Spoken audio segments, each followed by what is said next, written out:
मैं yes comment.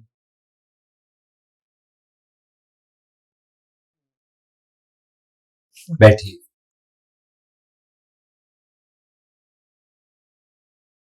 आप बिना जिले का नाम बताइए और खुद का नाम बताइए, बिना संक्षिप्त परिचय दिए आप। जी, मेरी 10th क्लास 2015 में मेरे गांव से हुई है और मेरी 12th क्लास 2017 में मेरे गृह जिले से हुई है और मेरी जो ग्रेजुएशन है वो महाराजा महाविद्यालय जयपुर से बीसीएम सब्जेक्ट के साथ हुई है। मैं वर्तमान में ग्राम विकास अधिकारी के पद पर कार्यरत हूँ और मंगनिया लोक संगीत सुनना मेरी हॉबी। अच्छा, तो आप वीडियो के पद पे काम कर रहे हैं अभी? जी। अभी नई स्कीम एम नरेगा की जगह है वो दूसरी स्कीम लेके आए हैं। यदि हम एम नरेगा से यदि उसकी तुलना करें तो क्या क्या चेंज है वो इसमें नई स्कीम में है वो लाए गए हैं जो कि ग्रामीण परिवेश में है वो उससे बेहतर साबित होगी। जी, इसमें सर रोजगार को बढ़ाकर 100 से 125 दिन कर दिया गया है सर, और एक सर 15 दिन में जो कार्य राजस्थान में तो पहले भी 125 दिन था सर। राजस्थान में केवल शहरियों और जो पोली वनरेबल ट्राइबल ग्रुप थे उनके लिए था, जो कथोड़ी और उनके लिए 125 दिन था, बाकी 100 दिन रोजगार था। और दूसरा सर जो इसका भुगतान निपटान है वो 15 दिन की बजाय 7 दिन में किया जाएगा, तो एक ये अच्छी पहल है सर। और एक सर कूलिंग पीरियड नाम के एक टर्म दी गई है, कूलिंग पीरियड, उसमें 60 दिन का जो नरेगा की जो 60 दिन में नरेगा की जो छूट नहीं दी थी, इसमें बीबी राम जी में 60 दिन में वो फसल कटाई के समय रोजगार नहीं दिया जाएगा, ये एक अच्छी पहल है। और एक सर जो इनके फोकस एरिया है वो एक डिफाइन किया गया, तो इंफ्रास्ट्रक्चर में बेहतर डेवलपमेंट होगा सर। इंफ्रास्ट्रक्चर में है वो किस किस पे है वो मेन फोकस किया गया है? जो फोकस एरिया है चार, इसमें जो जल संग्रहण की एक फर्स्ट एरिया जल संग्रहण को लेकर है, दूसरा जो ग्रामीण अवसंरचना को लेकर है, तीसरा आजीविका को बढ़ाने के लिए, और चौथा जो आपदा से निपटने के लिए जो संरचना निर्माण किया जाएगा उससे ग्रामीणों को फायदा होगा। वीबीजी राम जी, क्या फुल फॉर्म क्या है इसकी? विकसित भारत ग्रामीण रोजगार एवं आजीविका गारंटी मिशन। Guarantee mission? जी, गारंटी फॉर रोजगार एंड आजीविका मिशन। आजीविका मिशन ग्रामीण ग्रामीण जी। और कौन कौन सी स्कीम्स हैं वो अभी गाँव में चल रही हैं जो कि गाँव का है वो परिदृश्य बदलने में है वो काफी हेल्प कर रही है? जी, एक प्रधानमंत्री आवास योजना ग्रामीण है, एक स्वामित्व स्कीम है जिसमें प्रॉपर्टी कार्ड और प्रॉपर्टी का जो उनको राइट्स दिए जा रहे हैं, और दूसरा सर प्रधानमंत्री आदर्श ग्राम योजना है, और एक सर कर्म भूमि से मातृभूमि अभियान है, और स्वच्छ भारत मिशन ग्रामीण स्कीम भी है।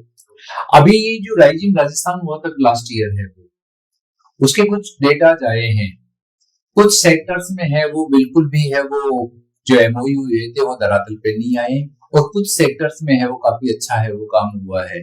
बता सकते हैं किन किन सेक्टर्स में है वो अच्छा काम हुआ है और कौन कौन से सेक्टर्स में अभी है वो बिल्कुल भी कोई काम नहीं हुआ है और उसके पीछे क्या कारण मानते हैं? जी सर, जो ग्लोबल राजस्थान इन्वेस्टमेंट मीट हुई थी जो 10 दिसंबर 2024 को हुई थी, उसमें 35 लाख करोड़ के एमओयू किए गए, जिसमें एनर्जी सेक्टर को लेकर है जो एमओयू है वो 9 करोड़ तक वो धरातल पर उतर चुके हैं सर। और बाकी सर मुझे इस बारे में ज्यादा मैं पढ़ नहीं पाया, तो सॉरी, मैं बता नहीं। ब्रिक्स समिट 2026 जी का मेजबान कौन है और उसकी क्या लोगो है और क्या थीम है? सर मेजबान देश भारत है, अभी 1 जनवरी से उसने अध्यक्षता प्राप्त की है सर, और इसका लोगो सर अभी हाल ही में विदेश मंत्री महोदय द्वारा जारी किया गया, जिसमें कमल है जो शांति का प्रतीक है सर, और इसकी थीम को सर मैं याद नहीं कर पा रहा हूँ सर, माफी चाहूंगा। क्या क्या उद्देश्य क्या है ब्रिक्स समिट का है वो? ब्रिक्स समिट का सर, ब्रिक्स एक जो विकासशील देश है उनका संगठन है, तो इसका उद्देश्य है सर जो बहुध्रुवीय विश्व का निर्माण करना, और जो वैश्विक संस्थाएं हैं उनके विकल्प के रूप में जो आईएमएफ वर्ल्ड बैंक है उसके विकल्प के रूप में एनडीबी और ऐसे विकल्प तैयार करना है। ये ब्रिक्स और यूएस इन दोनों में है वो काफी खींचतान है जी क्या कारण मानते हैं इनका है जो? सर, यूएसए पूरे वर्ल्ड में एक ध्रुवीय राष्ट्र बनना चाहता है, खुद का मतलब प्रभुत्व स्थापित करना चाहता है। जो ब्रिक्स है इनके हितों में टकराव होता है सर, और ब्रिक्स डॉलर जो डी डॉलराइजेशन है उस पर फोकस है सर। जो स्थानीय करेंसी है जैसे रुपया रूबल तंत्र है, जो रेमनबी है, तो उन पर फोकस कर रहे हैं, तो जिससे यूएसए के प्रभुत्व को संकट है सर। वर्तमान परिदृश्य को देखते हुए भारत को क्या सबक है वो लेना चाहिए यूएस की नीतियों से? भारत को सर एक स्ट्रॉन्ग राष्ट्र के रूप में खुद को प्रस्तुत करना चाहिए, जिसकी रक्षा क्षमताएं ज्यादा हो, आर्थिक निर्भरता दूसरों पर नहीं होकर आत्मनिर्भर भारत की ओर अग्रसर हो, स्वदेशी को अपनाएं, जैसे वोकल फॉर लोकल है। जिससे क्या होगा, अगर कोई राष्ट्र अधिक शक्तिशाली हो जाएगा तो भारत की तरफ आंख उठाकर नहीं देख पाएगा। बांग्लादेश है वो भारत का है, वो पड़ोसी राज्य था, पड़ोसी राष्ट्र था जी, बहुत अच्छे संबंध थे जी सर। क्या कारण है कि संबंधों में है वो इतनी खटास आई और भारत अभी भी कोई है वो बहुत बड़ा स्टेप है वो बांग्लादेश के खिलाफ नहीं उठा रहा, जबकि वहां हिंदुओं को है वो चुन चुन के है वो उनके ऊपर हमले किए जा रहे हैं? जी सर, संबंधों में खटाई आने का मुख्य कारण है सर वहाँ पे जो पार्टी बेस्ड डेमोक्रेटिक सरकार थी, जिसमें बीएनपी और जो आवामी लीग की सरकार थी। डेमोक्रेटिक जो सरकार होगी जो इंडिया के फेवर में थी, अब वहां पर जो गवर्नमेंट है वो एंट्रिंग गवर्नमेंट है जो यूनिट सरकार के रूप में, और सेना का भी और जमात जो कट्टरपंथी तत्व है उनकी मौजूदगी बढ़ने के कारण भारत के साथ संबंधों में खटाव आया है। और भारत इसलिए हस्तक्षेप नहीं कर रहा है क्योंकि जो भारत का पंचशील समझौता है वो परस्पर हस्तक्षेप की नीति बताता है और किसी दूसरे देश के जो आंतरिक मामले है उनमें हस्तक्षेप नहीं कर सकता। और जो भारत है उन्होंने कड़ा रुख अपनाया है और अल्पसंख्यकों पर जो हमले हो रहे हैं उनको लेकर चिंता व्यक्त की है सर। ये लिटरेचर फेस्टिवल चल रहा है अभी जयपुर में? जी सर। कौन सा लिटरेचर फेस्टिवल है ये? 18वां है। क्या उद्देश्य है इस तरह के लिटरेचर फेस्टिवल करने के? जो युवा पीढ़ी है उनका साहित्य के प्रति रुचि जगाना, साहित्य को बढ़ावा देना है। अगर कोई व्यक्ति साहित्य पढ़ता है तो उसका ओवरऑल डेवलपमेंट संभव हो पाता है। तो इसमें है जो पार्टिसिपेट्स करने वाले कुछ लोगों के नाम पता है जो कि काफी बड़ी हस्तियां हैं जो कि इस लिटरेचर फेस्टिवल में है वो पार्टिसिपेट कर रही है? जी सर, ज्यादा नाम मैं सर याद नहीं कर पा रहा हूँ सर। एक जावेद अख्तर नाम के सर एक्टर हैं वो इसमें पार्टिसिपेट कर रहे हैं। ईरान से व्यापार करने वाले देशों पर है वो 25% है वो टैरिफ लगाने की है वो धमकी जी सर ट्रंप ने दी है। भारत का इसके ऊपर है वो क्या इम्पैक्ट आएगा? जो भारत का ईरान के साथ व्यापार है वो 108 अरब डॉलर निर्यात करता है सर। तो भारत के जो निर्यात है उस पर प्रभाव पड़ेगा क्योंकि 25% एक्स्ट्रा टैरिफ वहां पे जो ट्रंप जो अमेरिकी राष्ट्रपति उनके द्वारा पहले ही 50% टैक्स लगाया जा रहा है, जो जिसमें 25% रेसिप्रोकल है और 25% एक्स्ट्रा टैरिफ लगाया जा रहा है जो रूस से आयात के ऊपर लगाया जा रहा है। 500% की और घोषणा हो गई है और अब ये 25% और लग जाएगा, तो भारत का निर्यात लगभग अपनी समाप्ति की ओर होगा अमेरिका में। ये पैक्स लीका क्या है? जी सर, एक संगठन है जो यूएसए लेड है सर। इसमें जो सिलिकॉन है और सिलिका है, जो ऐसी टेक्नोलॉजी है जो रेयर अर्थ मेटल है, उनकी सप्लाई को नियंत्रित करता है।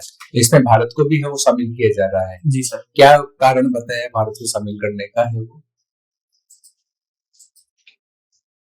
माफी चाहूंगा सर, इस बारे में पढ़ नहीं पाया। ये ऑपरेशन स्वदेश है वो क्या है? सॉरी सर, मैं ऑपरेशन स्वदेश जी मैं पढ़ नहीं पाया, माफी चाहूंगा। ठीक है, थैंक यू। ओके, आप ग्राम विकास अधिकारी के पद पे कार्यरत हैं? जी सर। एमपी और एमएलए लेड से आपकी ग्राम पंचायत को कौन कौन से फंड मिलते हैं? जी सर, जो एमपी और एमएलए लेड के जो इनके 5 करोड़ रुपए जो एमएलए लेड है और 5 करोड़ रुपए एमपी लेड के जो वार्षिक अनुदान मिलते हैं उनमें से फंड जारी होते हैं। अभी 2025-26 का जो वित्तीय वर्ष था उसमें आपने अपनी ग्राम पंचायत के अंदर ऐसे कौन कौन से अनुदान जो एमपी एमएलए लेड से जो मिलना था और कौन कौन से कार्य कराए, कौन से स्कीम के अंतर्गत कराए? जी, वित्त वर्ष 25-26 में हमें एमपी लेड से और एमएलए लेड से फंड नहीं मिला सर हमारी पंचायत को, लेकिन वित्त वर्ष 23-24 में एमपी एमएलए लेड से हमें फंड मिला सर, जिसमें जो ग्राम पंचायत की स्कूल है 12th तक स्कूल है उसमें 2 कक्षा और हॉल का निर्माण करवाया गया। ये मिला? जी। चलिए ठीक है। एसिन अकाउंट्स से अभी वर्तमान में जिला परिषद के साथ में ग्राम पंचायतों को भी जोड़ दिया गया है। एसिन अकाउंट के बारे में जानते हैं क्या? जिसमें आप जो है सारे के सारे बिल पहले जिला परिषद के थ्रू जाते थे, अभी ग्राम पंचायत स्तर से सीधे जो है वो चले जाते हैं सीएस होने के लिए ट्रेजरी के थ्रू। सॉरी सर, मैं इस बारे चेंजेस है क्या इसके बारे में? मैं अवेयर नहीं हूँ सर, एसेंट फंड क्या होता है। एक तो आईएफएमएस होता है, आईएफएमएस होता है, एक पीएफएमएस होता है।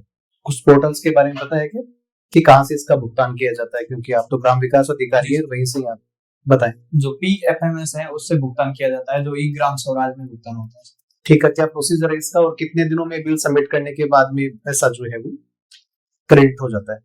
सर इसकी प्रोसेस को देखें सर, 15वें वित्त आयोग का जो पेमेंट है वो ई ग्राम स्वराज से होता है, उसमें पीएफएमएस डिडक्शन होता है सर। ठीक है, और आखिर सर कितने दिन में सब बिल होते हैं इस बारे में मुझे जानकारी, कोई टाइमलाइन का जानकारी नहीं है, तो चलिए कोई बात नहीं।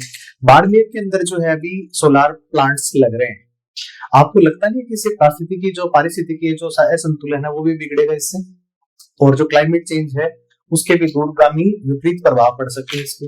जी बताएं इसके बारे में। जी सर, कोई भी जो बढ़िया काम होता है या फिर जो भी होता है, एक सिक्के के दो पहलू होते हैं सर। अगर इसमें कुछ फायदे हैं तो कुछ नुकसान भी देखे जा रहे हैं सर। फायदा ये है कि ग्रीन एनर्जी को लेकर जो राजस्थान सरकार और भारत सरकार की प्रतिबद्धता है उसको ये फुलफिल करेगा। और जो नेगेटिव इफेक्ट देखते हैं हम जो डेजर्ट एरिया में, तो वहाँ वनों की कटाई है, जो समतलीकरण है वो भी वहाँ पर, और जो पानी की अत्यधिक यूज होता है वहाँ पे सर वो है। और दूसरा सर, ऐसा बताया जा रहा है कि अभी तक अध्ययन नहीं हुआ है, लेकिन ऐसा बताया जा रहा है कि उस क्षेत्र में टेम्परेचर में वृद्धि हो रही है।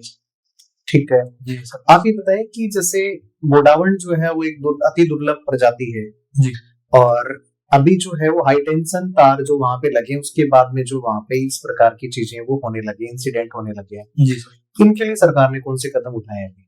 जी सर, अभी हाल ही में सर एक सुप्रीम कोर्ट की गाइडलाइन आई थी, उसमें बताया गया है कि हाई टेंशन लाइन है उसको अंडरग्राउंड बना दिया जाएगा। ठीक है, और एक जो गोडाउन के संरक्षण के लिए 2 किलोवाट का जो भी प्लांट है उससे ज्यादा, उस जो प्रायोरिटीज एरिया है जहाँ पर गोडाउन रहते हैं वहां पर ये 2 किलोवाट से ज्यादा सोलर प्लांट नहीं लगाया जाएगा। 12 में भी कुछ है क्या गोडाउन का? जी सर। क्या है वहां पर? सोर्सन 12 में प्रजनन केंद्र है सर। ठीक है जी। आप ये बताएं कि अभी बाड़मेर की जो राजनीतिक तपिश है वो थोड़ी हाल ही के दिनों में ज्यादा बढ़ गई है। ऐसे कौन कौन से पंचायती परिसीमन के कार्य सरकार के द्वारा किए गए जिसकी वजह से वहां पे जन असंतोष देखने को मिल रहा है? सर अभी हाल ही में जो सरकार द्वारा निर्णय लिया गया कि गुड़ामालानी और धोरीमना जो उपखंड है उनको बालोतरा जिले में मिलाया गया, और एक बाहितू जो उपखंड था उनको वापस बाड़मेर में मिला दिया गया। इसको लेकर कुछ खींचतान चल रही है सर, और लेकिन ये मतलब ये कोई प्रशासनिक फेरबदल है, और प्रशासन के स्तर पर जो निर्णय लिया गया वो निर्णय उचित प्रतीत होता है। अभी रिफाइनरी के बारे में कुछ चीजें बताएं जो पिछले 1 महीने से वहां पे चीजें चल रही हैं कि कितने दिन के बाद में इसको शुरू किया जाना है, और कांडला पोर्ट से जो क्रूड भी पहुंचा है यहाँ पे मुंद्रा पोर्ट से। जी ठीक है, तो अभी आप ये बताएं कि सालाना राजस्थान सरकार को कितना राजस्व इसमें मिलने वाला है? सर एग्जैक्ट आंकड़ा याद नहीं कर पा रहा। ठीक है, आप ये बताएं कि गीरल, कपूरडी और जलीपा में जो है वो ऊर्जा वहां पे बनाई जा रही है, किन किन उत्पादों से बनाई जा रही है, और वहां पे राजवेस्ट करके कंपनी थी, उसमें कौन कौन सी जो हैंडल्स आए थे? जी सर, ये गिरल, कपूरडी, भाद्रेस और जालिपा में एक 1080 वोल्ट का जो भाद्रेस में किलोवाट 1000, सॉरी मैं याद नहीं कर पा रहा हूँ एग्जैक्ट कितना आंकड़ा है, कि यहाँ पर जो कोयले से है वो एनर्जी बनाई जा रही है। ठीक है, बाड़मेर में कौन सा कोयला जो है वो खनन किया जाता है? लिग्नाइट का कोयला सर। कौन कौन सी है इसकी खाने? जो कपूरडी में है, जालिपा में है, और अभी खनन सर अभी जो NH-68 को परिवर्तित करके एक नया क्षेत्र भी खोला गया है। आपने अपनी ग्राम पंचायत का लास्ट ऑडिट कब कराया, सामाजिक अंकेक्षण वाला? सोशल ऑडिट सर सितंबर को हुई थी सर। ठीक है जी, इसका फॉर्म बताइए, कहाँ से गठित होती है टीम? जो सर एक BRP होते हैं जो ब्लॉक संसाधन व्यक्ति होते हैं, ठीक और है, एक BRP होते हैं जो विलेज संसाधन व्यक्ति होते हैं। कितना मानदेय दिया जाता है उनको? सॉरी सर, मैं इस बारे में अवेयर नहीं हूं। आपकी ग्राम पंचायत से आपको कौन कौन से राजस्व कर प्राप्त होते हैं? सर हमारी जो पंचायत की निजी आय है वो सुनने हैं। मेरा अंतिम प्रश्न आपसे, जी आप ये बताएं कि बाड़मेर के अंदर सामाजिक अंकेक्षण के द्वारा जो है काफी भ्रष्टाचार के केसेस देखे गए, जिसके अंदर जो है वो टांके जो बने थे उसके अंदर जो है काफी चीजें वो जो है वो देखी गई थी। सरकार ने कौन कौन से कदम उठाए हैं, क्या वर्तमान में वो प्रचलित है, वहाँ पे सैंक्शन करी जा रही है अभी? टांकों को लेकर सर? हाँ जी सर, सैंक्शन अभी जो प्लान था 2025-26 का, हाँ, उसको सैंक्शन किया गया है। उससे पहले वाले में कितना मानदेय मिलता है इसके अंदर किसान को? जो टांका है सर वो टोटल 3 लाख भी होते हैं और 2 लाख के भी होते हैं सर, जिसमें 1,80,000 लेबर हो गया सर, 1,80,000 और 1,20,000 है वो सामग्री हो गई। मैं किसान हूँ और मैं अपने खेत के अंदर टांका बनाना चाहता हूँ जी, आप से संबंधित कौन कौन से मैं दस्तावेज आपको उपलब्ध कराऊं जिसके बाद आप मुझे सैंक्शन दिलाओगे? जी सर, सबसे पहले जो नकल नक्शा है उस क्षेत्र का, और फिर मैं वहां पर आऊंगा सर और जियो टैग करूंगा सर, जो फर्स्ट लेवल की जियो टैग होती है, ठीक है। और फिर प्रपत्र 5 को भरूंगा सर, और उसके बाद सेक्शन के लिए जिला परिषद और वाया जो ब्लॉक है वहां से जिला परिषद को भेजेंगे सर, वहां पे फिर सेक्शन होकर आएगा, उस समय में आपको लाभ दे सकता हूँ। Thank you sir. ये पंचायती राज सिस्टम क्या है? जो विकेंद्रीकरण, सत्ता का विकेंद्रीकरण ही पंचायती राज सिस्टम। जहाँ पर 3 टायर सिस्टम क्या है जी? 3 टायर सिस्टम, जिसमें 3 पंचायत के भाग है, जैसे ग्राम पंचायत है, और मिडिल लेवल पर पंचायत समिति है, और अपर लेवल पर जिला परिषद है। पंचायत समिति का हेड कौन होता है? पॉलिटिकल हेड सर, प्रधान सर। तो उसके चुनाव कैसे होते हैं? उनके सर चुनाव जो पंचायत समिति सदस्य चुनकर जाते हैं, अप्रत्यक्ष रूप से चुनाव होते हैं। प्रत्यक्ष? जी ठीक है।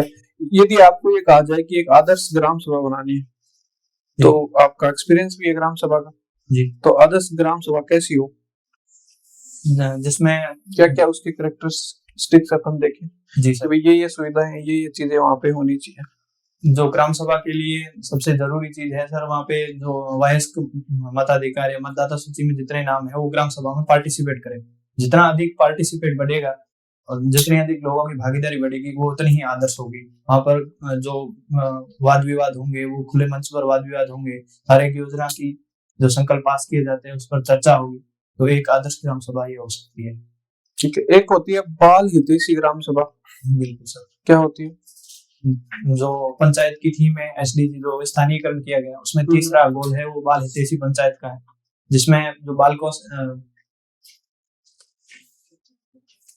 सॉरी सर मैं याद नहीं कर पा रहा हूँ सर। ठीक है, आपने एक नाम दिया था पर्टिकुलरली वल्नरेबल ट्राइब्स, पीवीटीजी, और एक होती है ट्राइब्स। इन दोनों में क्या अंतर है? जो ट्राइब्स है उसमें भी जो पिछड़े हुए हैं, अभी भी उनका जो डेवलपमेंट नहीं हो पाया आजादी के बाद में, उनको एक स्पेशल कैटेगरी में बांट दिया गया है, जिसमें राजस्थान की शहरिया ट्राइब्स को पीवीटीजी में लिया गया है। ठीक है, उसका जनसंख्या से भी कोई संबंध होता है क्या? सॉरी सर मैं इस बारे में अभी पढ़ नहीं पाया, अभी अवेयर नहीं। चलो, अभी अपने पंचायती राज में इलेक्शन भी होने वाले हैं। जी सर। तो जैसे इलेक्शन जब होते हैं तो हर बार डिबेट भी आती है इनकी शिक्षा की अनिवार्यता की जाए या नहीं की जाए जी। तो आपके क्या टेक है उसमें कि जो कैंडिडेट्स हैं उनको एक मिनिमम एजुकेशन क्वालिफिकेशन रखनी चाहिए या नहीं? जी सर, अभी मेरे हिसाब से सर शिक्षा से किसी को चुनाव से वंचित करना सही नहीं रहेगा सर, क्योंकि सर जो शिक्षित नहीं होते उनको सर जो राष्ट्रीय ग्राम स्वराज अभियान है, ऐसे अभियानों के तहत प्रशिक्षण देकर, और ऐसा देखा जा रहा है बहुत जगह ऐसे हैं जो अनपढ़ राजनेता है लेकिन वो लोकप्रिय राजनेता है, उनको राजनीति में कहीं नहीं आई है, और जो प्रशासन है उसका सहयोग करेगा तो एक जनप्रिय नेता के रूप में वो भी उभर सकते हैं। पर ये कहीं ना कहीं से तो स्टार्ट करनी पड़ेगी ना, जब नीचे लोअर लेवल से स्टार्ट करें तो हो सकता है बेटर आउटकम्स हैं। बिल्कुल सर, एजुकेशन एक व्यक्ति को सर विकसित बनाती है सर, एजुकेशन से वो जान पाता है, हर एक योजना को अच्छे से पढ़ पाता है, लेकिन एजुकेशन के बिना भी सर कोई लोकप्रिय राजनेता है उसको सर एजुकेशन को लेकर चुनाव से वंचित करना। ठीक है, अभी जैसे वो भी कंडीशंस भी आई थी, पॉपुलेशन इतनी होगी तो इतने वार्ड होंगे, तो वो कितनी पॉपुलेशन पे कितने वार्ड है? जैसे सर जो मेरी पंचायत है उसमें 7 वार्ड बनाए गए हैं सर, और 2000 की जनसंख्या है। क्या क्राइटेरिया रखना? जो 300 है वो वार्ड की जनसंख्या है। 300? श्योर? जहाँ तक मुझे ध्यान है सर 300 रखा गया। ठीक है, चलो अभी एक बैंकिंग मर्जर भी चल रहे हैं, सुना है अपने बैंकों का मर्जर होने वाला है, बड़े बैंकों का निर्माण किया जा रहा है सर तो बैंक जब मर्ज करते हैं तो बैंक की साइज होती है ओवरऑल बड़ी हो जाती है, जी, तो उसके क्या बेनिफिट होते हैं? जो ब्रांचेज हैं या हाँ, फिर उनको जैसे एसबीआई बनाया तो काफी एसवीपी थे और ये सब मिला के एक जी। बड़ा बैंक बना। इसके फायदे होंगे सर, इनकी ब्रांचेज है वो अलग अलग जगहों पर खुलेगी। अगर दो बैंक हैं जो मर्जर नहीं है तो उनके दो दो मतलब दो बैंक हैं वो पास पास ऑफिस होंगे। अगर मर्ज हो गया तो एक ऑफिस को अन्य तरफ शिफ्ट करे जाएंगे, तो वित्तीय समावेशन बढ़ेगा सर। ठीक है, आर्टिफिशियल इंटेलिजेंस का नाम सुना है? जी सर। इसके नकारात्मक प्रभाव क्या है? सर जो इंसानों को प्रतिस्थापित करना इसका एक नकारात्मक है, और एक जो जॉब खोने का खतरा है, ऐसा है कि जैसे एआई आने पर जॉब को खतरा हो सकता है, ये एक संभावना बताई जा रही है सर। और सर जो मानसिक तनाव है या जो वर्क लाइफ अभी ग्रुप चर्चा में था काफी। जी सर। क्यों? जो ग्रुप एक एक्स का सब जो भाग है वो अश्लील कंटेंट जैसे और आपत्तिजनक तस्वीरें बनाने के लिए काम लिया जा रहा था, इस कारण ये चर्चा में इसका चर्चा में रहता है। और आपके एरिया के सामाजिक मुद्दे बताओ। जी, सोशल मुद्दे ज्यादातर महिलाओं पर डिपेंड करते हैं सर। महिलाएं हैं जो उसके इश्यूज ज्यादा हैं सर, जैसे घूंघट प्रथा है, और एक वुमेन्स एजुकेशन को लेकर है, और एक लिंगानुपात को लेकर है कि जैसे 943 लिंगानुपात है, जैसे 928 है, और बाड़मेर में 902 है, तो एक ये लिंगानुपात को लेकर इश्यू है। और एजुकेशन में सर 40% जनसंख्या जो एजुकेशन है 40% साक्षरता है महिलाओं को, तो सर एक महिलाओं को लेकर सोशल इश्यूज हो गए। और दूसरा जो माइग्रेंट की समस्या है तो वो है पुरुषों को लेकर, जो माइग्रेंट है उसकी समस्या है। और सर ठीक है, जैसे आपने एक मेरा क्लास क्वेश्चन है, आपने एक्टर का नाम लिया था जावेद अख्तर जी, तो उन्होंने अभी एक स्टेटमेंट भी दिया था कि secularism can not be taught, it is lived. जी तो समझते हैं आप इससे? सर हम सर माफी चाहूंगा सर, मैं इस बारे में याद नहीं। चलो, नॉर्मल स्टेटमेंट है, secularism can not be taught, it is lived. इससे क्या से मतलब कि जो सेकुलरिज्म धर्मनिरपेक्षता को सिखाया नहीं जाता, ये जिया जाता है। तो अपने जीवन में, आपके जीवन में कोई ऐसे इंसिडेंट आई जी, जिससे आपको लगा कि मैं सेकुलर हूँ? जी ऐसे इशू है जो मेरी पंचायत है उसमें जो जिस भी धर्म के लोग रहते हैं उनको मैं बराबर ट्रीट करता हूँ, जैसा मैं अन्य के साथ करता हूँ, तो मुझे लगता है कि मैं धर्मनिरपेक्ष हूँ। ठीक है। आपने जो वीडियो की सर्विस की है, इसका एडमिनिस्ट्रेटिव सर्विसेज में है वो क्या रोल रहेगा यदि आपका सिलेक्शन होता है तो? जी सर, ग्राउंड लेवल पे काम किया है सर, तो मेरा जो प्रशासन है उसको सहायता मिलेगी सर। ग्राउंड की समस्याओं को मैं बारे में अवगत हूँ और पहले से प्रशासन का पार्ट हूँ। प्रशासन की जो योजना है उसको कैसे लागू करते हैं उसको मैं जानता हूँ, तो ये मेरे प्रशासन। वर्तमान में भी आप कहाँ है जो लिंकेज मान रहे हैं कि यहाँ है जो सबसे ज्यादा प्रॉब्लम है जो गवर्नमेंट की जो स्कीम्स है उसको इम्प्लीमेंट करने में? सर यहाँ पे जो बेसिक जो ग्राउंड लेवल पे देखा जा रहा है, भागीदारी की कमी है, जन भागीदारी। कोई भी अभियान है वो अगर जनता की भागीदारी नहीं होगी तो सफल नहीं होगा वो। और दूसरा है सर, प्रशासन के बीच में दूरी है, तो जनता और प्रशासन के बीच में दूरी, इसको कम करने के लिए जैसे रात्रि चौपाल है, ऐसे कार्यक्रम चलाए जा रहे हैं।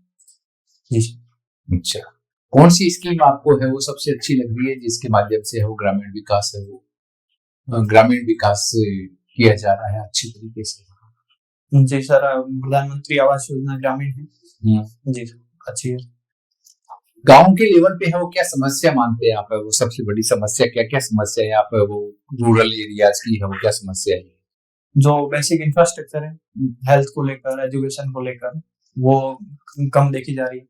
और दूसरी सर कोई ऐसा गांव है जहाँ स्कूल नहीं है, सरकारी स्कूल नहीं है?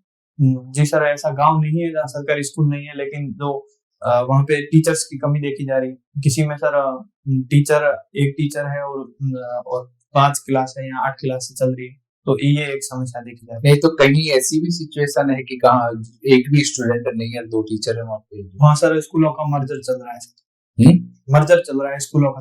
ऐसी स्कूल खोली क्यों गई है? जो पहले जो आज से 20 साल या 15 साल पहले खोली गई थी, उस समय उसका महत्व था। लेकिन अब प्राइवेट स्कूल खुल रहे हैं या फिर कोई अदर इश्यूज के कारण वहाँ स्कूल स्टूडेंट नहीं। 20 साल पहले खोली हुई स्कूल अब बंद होने की कगार पे है। आप मानते हो इस तरह की सिचुएशन पर? सर, बंद होने की कगार पर नहीं है, लेकिन अगर स्टूडेंट का नामांकन नहीं है तो सरकार का स्टेप है कि ऐसी स्कूलों का मर्जर किया जाए। या भी रिसेंट जो नई स्कूल खुली थी उनके साथ इस तरह की प्रॉब्लम है? सॉरी सर, मैं इस बारे में ध्यान में नहीं आ रहा है सर, मैं जाकर देखूंगा। चलिए, आपका साक्षात्कार हो गया। Thank you.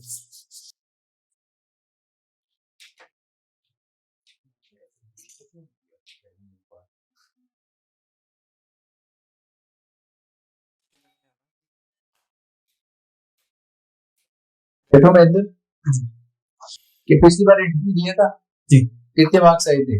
48 आए थे। किसकी वार्ड में थी? केसरी सिंह जी। केसरी सिंह जी के में 48 तो अच्छे मार्क्स है। फिर की कौन सी कितना? 663 रैंक है? 663 रैंक थी। 663। अरे तो इसमें मेडिकल नहीं कॉलेज आया। है वो। अब की बार कैसी हुई पेपर? ठीक है सर, पता नहीं चलता कैसे। कौन सा मौक दे रहे हो? मॉक तो अभी सर इसमें यहाँ पे दूसरा है और ऑल ओवर 7वां मॉक। 7वां मौक है। अब तो मौक दे देगी भी कम, काफी थक गई होगी। अब मत देना कोई मौक को। अब 20 तारीख को इंटरव्यू है। हाँ, तो अब मत देना, मैं तो यही कह रहा हूँ। 2 दिन है जो खुद ही अपने आप की, जो भी आप अपने आप में खुद में जो कमी ढूंढ रहे हो ना, उसको दूर कर लेना 2 दिन में। बाकी आपकी तैयारी अच्छी है और पहले इंटरव्यू आप दे ही चुके हो, तो वहां तो डर लगेगा नहीं आपको, है ना? तो ये एक अच्छी बात है। और वीडियो को लेकर आप अच्छी तरीके से थोड़ी सी तैयारी कर लो। उसका इफेक्टिव कोई ये जो जैसे अपील करने वाला कोई जवाब है ना, वो दो तो ज्यादा अच्छा है। जैसे रूरल में क्या क्या समस्या है, जनरल समस्या नहीं, आपको स्पेसिफिक समस्या देखो जो कि प्राय दूसरे जनरल स्टूडेंट्स नहीं बता पाते हैं। इस तरह की समस्या देखो आप। जो एक तो ये ले सकते हो, सिलेक्शन ऑफ बेनिफिशरीज की बेनिफिशरीज का है वो सिलेक्शन है, वो प्रॉपर तरीके से है वो नहीं होगा। जिन लोगों को जिन स्कीम्स की आवश्यकता नहीं, उन लोगों का रजिस्ट्रेशन उसी स्कीम में कर दिया जाता है, जो कि उस स्कीम का महत्व ही है वो खत्म कर दिया। तो फिर ये तो हमारे ऊपर आ जाएगा कि करने वाले आप ही हो। नहीं, मैं जब यदि एडमिनिस्ट्रेशन में जाऊंगा तो इस तरह की स्कीम का इस तरीके से है वो नहीं होने दूंगा, या मैं तो जहां हूँ वहां पे इस तरह का काम नहीं होने दे रहा हूँ। ओवरऑल मैं पूरा नहीं कर सकता, ये जिम्मेदारी तो होती है। लेकिन आप ये बताओ कि इसमें है वो किसका दबाव रहता है? सरपंच का अलग दबाव रहता है, एमएलए का अलग दबाव रहता है, ये सब दबाव है ना, इन्हीं की वजह से तो ये स्कीम्स है वो फ्लॉप होती है। तो थोड़ा सा और यानी कि अब जो तैयारी कर रखी है ना, उसी को थोड़ा सा और रिवीजन कर लो, रिफॉर्म कर लो थोड़ा सा। जो क्वेश्चन का आंसर दो वो सटीक आंसर दो, पॉइंट्स में आंसर दो, तो वो ज्यादा बेटर। बाकी यहाँ पे दूसरा मौका नहीं, पहला मौका दिया था वो काफी मैच्योरिटी तो लगी रही है, अच्छा हो गया। तो क्या आपको जैसा सर बोल रहे थे कि जैसे ग्राम विकास अधिकारी आप हैं, तो आपसे अपेक्षाएं होंगी धरातल के ऊपर सबसे बड़े लेवल पे काम करने वाले व्यक्ति आप हैं, नीचे के लेवल पे। तो वहां पे सारी स्कीम्स उसके साथ में जिस प्रकार ये जो जी राम जी वाली जो है ना, इसको अच्छी तरीके से तैयार करो।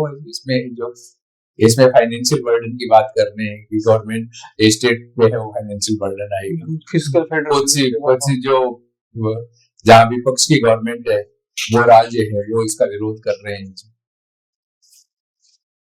संघीय ढांचे पर प्रहार बता रहे हैं कि केंद्र ने अपने हाथ में ले लिया सारा सब कुछ है, जो स्टेट्स पे है वो इसको नहीं छोड़ा। तो इसकी जो विपक्ष की जो देश है, केरला है, इधर पश्चिम बंगाल है, वहाँ तेलंगाना है, ये विरोध कर रहे हैं इनका। तो उसका क्या कारण है?